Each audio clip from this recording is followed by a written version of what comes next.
निकले थे और उनसे अपनी बहन को भूखा देखा नहीं गया। उसके भाई नगर पहाड़ी पर गए और वहाँ अग्नि जला दी। अग्नि जलाकर वो अपनी बहन के पास आए और बहन को चलनी में से उस अग्नि का प्रकाश दिखाते हुए बोले, देखो चांद निकल आया है, तुम भोजन कर लो। उनके ऐसा कहने पर साहूकार की बेटी ने अपनी भाभीयों से कहा, भाभी देखो चांद निकल आया है, आप भी अर्घ देकर भोजन कर लो। ननद की बात सुनकर उसकी भाभीयों ने कहा, बाईसा ये तो आपका चांद है, हमारा चांद आने में तो अभी बहुत समय है। साहूकार की बेटी भूख से व्याकुल थी। वो उसी चांद को अर्घ देकर भोजन करने बैठ गई। जैसे ही उसने पहला घास खाया उसे छींक आ गई। दूसरा घास खाते ही उसमें बाल निकल आया और तीसरा घास अभी खाने ही वाली थी कि उसके ससुराल से बुलावा आ गया कि उसका पति बहुत बीमार है और वो जिस भी हालत में हो तुरंत अपने ससुराल पहुँचे। उसे विदा करने के लिए उसकी माँ ने जब बक्से से कपड़े निकाले तो सारे कपड़े काले काले मिले। दूसरी बार कपड़े निकाले तो सारे कपड़े सफेद निकलते जाते। बेटी बोली, माँ तुम ये सब रहने दो, मैं जा रही हूँ। माँ घबराकर बेटी से बोली, बेटी रास्ते में जो भी छोटा बड़ा जो मिले सबके पैर पड़ती जाना।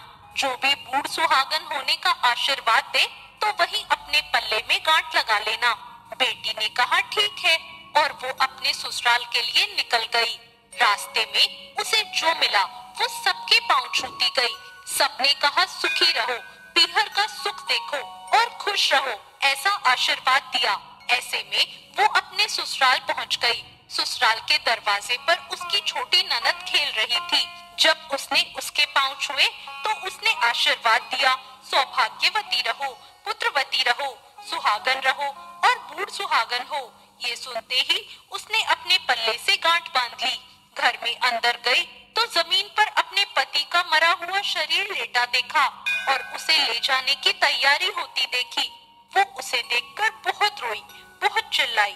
जैसे ही उसे ले जाने लगे तो रोती हुई चिल्लाती हुई बोली, मैं इन्हें ले जाने नहीं दूंगी। फिर भी जब कोई न माना तो बोली, मैं भी इनके साथ ही जाऊंगी। फिर वो नहीं मानी तो सब बोले, ले चलो साथ में। जब उसके पति को जलाने का समय आया तो बोली, मैं इन्हें जलाने नहीं दूंगी। तो सब बोले, पहले तो पति को खा गई, अब उसकी मिट्टी भी खराब कर रही है। लेकिन वो नहीं मानी। गांव और उसके परिवार के सभी लोगों ने निर्णय लिया कि इसे यही रहने दो, इसके लिए यही एक झोपड़ी बनवा दो। वो अपने पति को लेकर उसी झोपड़ी में रहने लगी। वो पति की साफ सफाई करती और उसके पास बैठी रहती। उसकी छोटी ननद दिन में 2 बार आकर उसे खाना दे जाती। वो हर चौथ का व्रत रखती, चांद को अर्घ देती, ज्योति देखती और जब चौथ माता आती तो चौथ माता कहती, करवोले करवोले, भाइयों की प्यारी बहन करवोले, घड़ी बुखारी करवोले, बहुत भूखी करवोले। पर वो चौथ माता से अपने पति के प्राण मांगती। पर चौथ माता उसे कहती कि हमसे बड़ी चौथ आएगी तो उससे अपने पति के प्राण मांगना। ऐसे एक एक करके सभी चौथ आई और सभी ये कहकर चली गई। अश्विन की चौथ बोली, तुझसे कार्तिक की चौथ यानी करवा चौथ माता नाराज हैं, वो ही तेरा सुहाग लौटाएंगी। जब करवा चौथ आने वाली हुई तो उसने अपनी छोटी ननद से पूरे श्रृंगार और सुहाग का सारा सामान मंगवाया और करवे भी मंगवाए। उसकी सास ने सोचा पता नहीं क्या करेगी इन सब का, पर कोई बात नहीं, इतने समय से अकेली वहाँ झोपड़ी में पड़ी है, जो मांगती है दे आओ। फिर उस साहूकार की बेटी ने करवा चौथ का व्रत रखा। चांद निकलने पर अर्घ दिया, चौथ माता की ज्योति भी करी। चौथ माता प्रकट हुई तो बोली, करवोले करवोले, भाइयों की प्यारी बहन करवोले, दिन में चांद उगाने वाली करवोले, घड़ी बुखारी करवोले। तब उसने उनके पैर पकड़ लिए और बोली, माता मेरा सुहाग वापस करो। चौथ माता बोली, तू तो बहुत भूखी है, 7 भाइयों की प्यारी बहन है, तुझे सुहाग से क्या काम। तब वो बोली, नहीं माता, मैं आपके पैर तब तक नहीं छोड़ूंगी जब तक आप मेरा सुहाग वापस नहीं करती। चौथ माता ने सुहाग का सारा सामान मांगा तो उसने एक एक करके 16 श्रृंगार का पूरा सामान माता को दे दिया। चौथ माता ने अपने आंखों से काजल निकाला, नाखूनों से मेहंदी निकाली, मांग से सिंदूर निकाला और चिटकी उंगली का छींटा दिया। उसका पति जीवित हो गया और चौथ माता जाते जाते उसकी झोपड़ी पर लात मार गई, जिससे उसकी झोपड़ी एक महल में बदल गई। जब उसकी छोटी ननद खाना लेकर आई तो उसने देखा कि भाभी की झोपड़ी की जगह तो महल खड़ा है।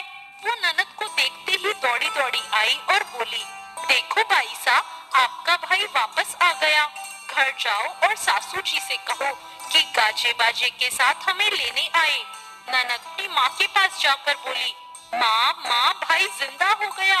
माँ बोली, उस भाभी के साथ तो तेरा दिमाग भी खराब हो गया है, कभी मरा हुआ जिंदा होता है। ननद बोली, नहीं माँ, मैंने देखा है, भाई सच में जिंदा हो गया। भाभी ने हमें गाजे बाजे के साथ बुलाया है। सभी घर वाले गाजे बाजे के साथ अपने बेटे को लेने पहुँचे। बेटे को जिंदा देखकर सास बहू के पैर छूने लगी और बहू सास के पैर छूने लगी। वो बोली, देखो माँ, आपका बेटा वापस आ गया। सास बोली, मैंने तो साल भर पहले ही इसे भेज दिया था, वो तो तू थी जो इसे वापस ले आई। हे चौथ माता, जैसे साहूकार की बेटी के साथ पहले किया वैसे किसी के साथ मत कर।